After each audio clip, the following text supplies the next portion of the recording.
Hi, I'm the project lead behind MORDHAU. I'm here to talk about the game, why we're making it, and why we need your help.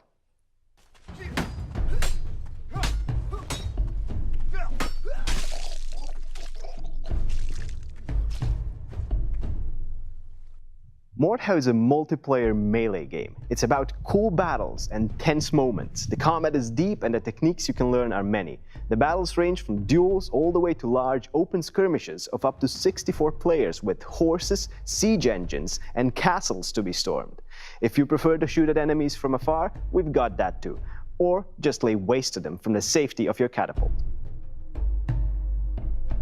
The player will offer their services as a blade for hire to one of the two mercenary companies in a fictional but grounded in reality war-torn world. While fighting, they will amass fortunes with which they can unlock new equipment and customization options, as well as keep track of detailed stats and leaderboards.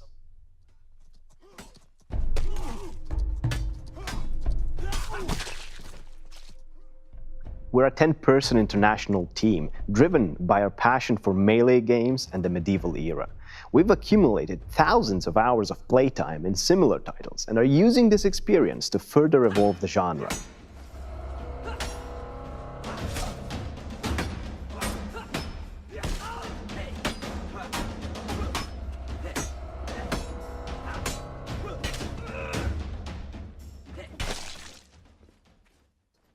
What you see before you is the result of a year and a half of development, cemented by a year of design and prototyping before we even started. This long prototyping period has allowed us to refine the mechanics and get rid of absurd and undesirable cases that are common for games like ours, where collisions are calculated in real time.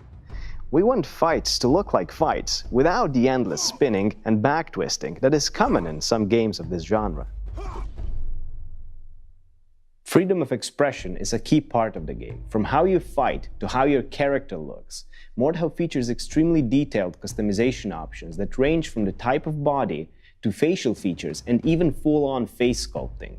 On top of that, it includes deep armor and equipment customization, where you can choose individual parts that make up your suit, color them, pick emblems, and ultimately create your desired weapon as well, where you can swap out various blades, guards, grips, and so on. We're on Kickstarter because we want to make the best game we possibly can. Unfortunately, this has its costs. From renting servers, attending trade shows, voice acting, marketing, and getting more help on board, the costs just pile up. We want to ship a game that feels finished when it is released, but we want to keep working on it afterwards. We have big plans and a long road ahead of us, even after the finish line. Thank you for your support, and make sure to tell your friends about our campaign.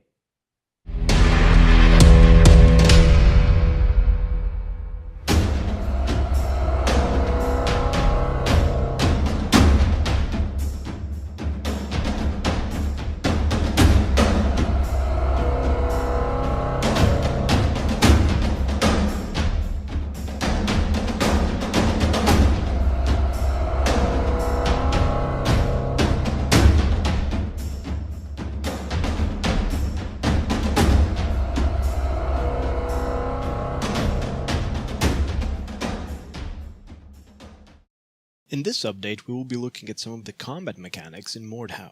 As a disclaimer, keep in mind that this is pre-alpha footage. Much of the content is subject to change, and all sounds are placeholders that we intend to replace in the final product. The combat is the absolute core of this game. It is something we've prototyped and tested over more than a year to make sure it is designed to encourage fights that look like fights and not ballet auditions. That it is easy to pick up and difficult to master, and that it works smoothly online.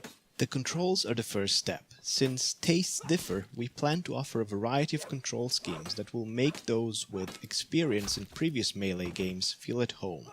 In this video, we will be describing the control scheme that we're originally designing for and that feels the most organic.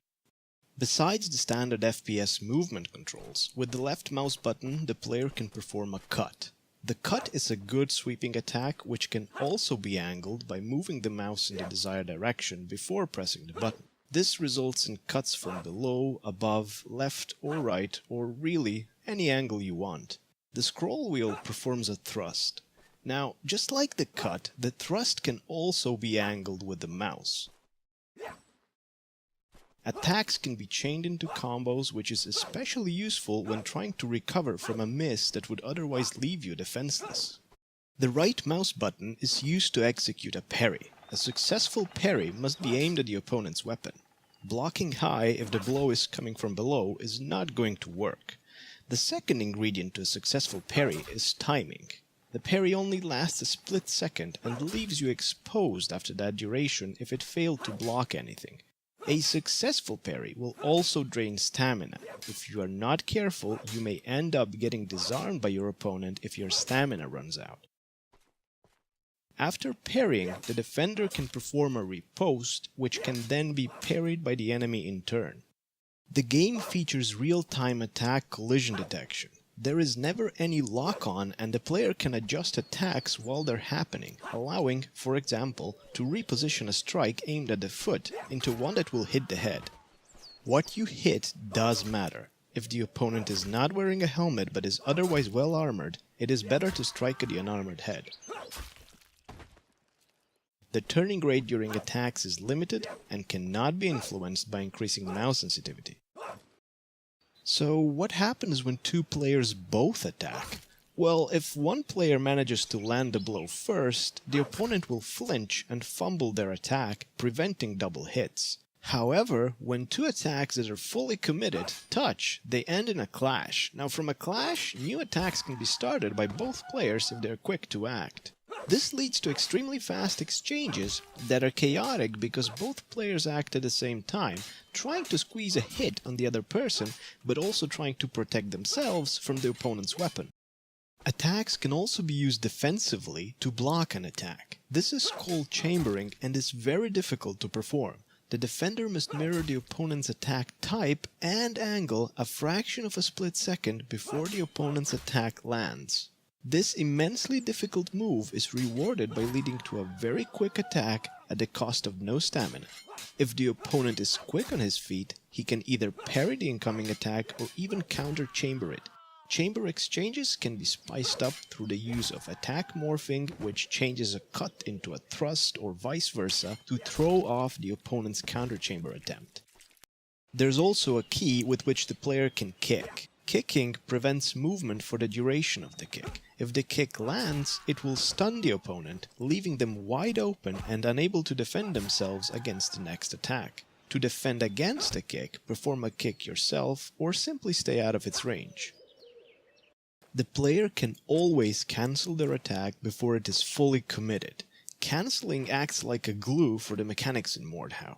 It can be used both offensively as a feint to bait a parry, or defensively as an attack cancel that can be turned into a parry. It can even be used in chamber exchanges or to recover from a missed attack. Every weapon in the game has an alternate mode of use. A big sword can be gripped further up the blade in what is known as half-swording. Some swords may be flipped around, resulting in a MORDHAU grip that can deal more damage to armor.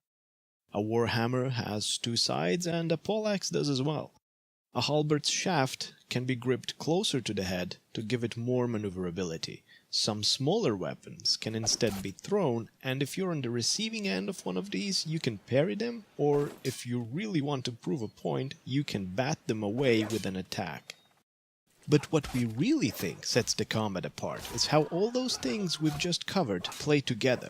Interaction is at the absolute core of MORDHAU.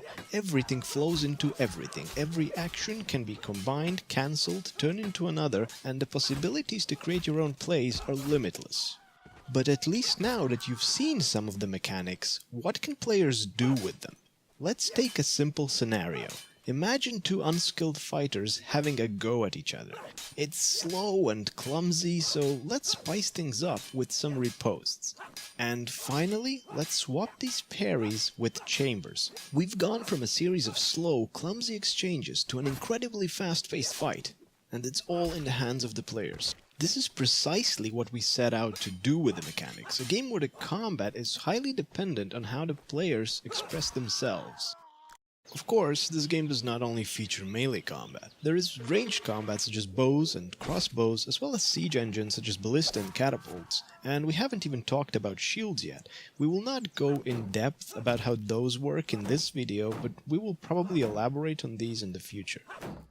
Finally, before we end the video, it is important to mention some of the feedback regarding combat you've given us since our last video. You mentioned you wanted more realistic dismemberment, and we've made it more accurate. Precise joint locations need to be hit, and the cut needs proper edge alignment. Dismemberment should not be something that occurs constantly, but we don't want the game to feel bland, so we've added partial dismemberment. In other words, gruesome wounds that show broken joints and slit throats. There have also been mentions of armor not being protective enough, and the damage model has had some changes. A sword deals less damage to armored opponents, while a hammer is more effective at the job. Keep in mind, however, that this game is based around quickly dispatching enemies, so a single hit more means a lot in terms of gameplay. The game does not feature wrestling that would be used in real armored combat, as it is difficult to make fluid gameplay around such mechanics and makes it impossible to deal with multiple opponents. So we treat armor as more resistant but still defeatable. This is by no means a realistic depiction of armor, which also brings us to the next point, realism. While we promise you won't find giant plastic swords in this game, it is nonetheless not a realistic depiction of historical European martial arts or HEMA.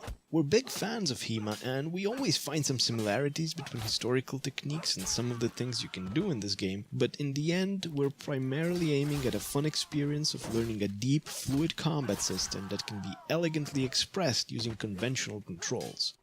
Thank you for watching, and thank you for all the support you've already shown us. Stay tuned for more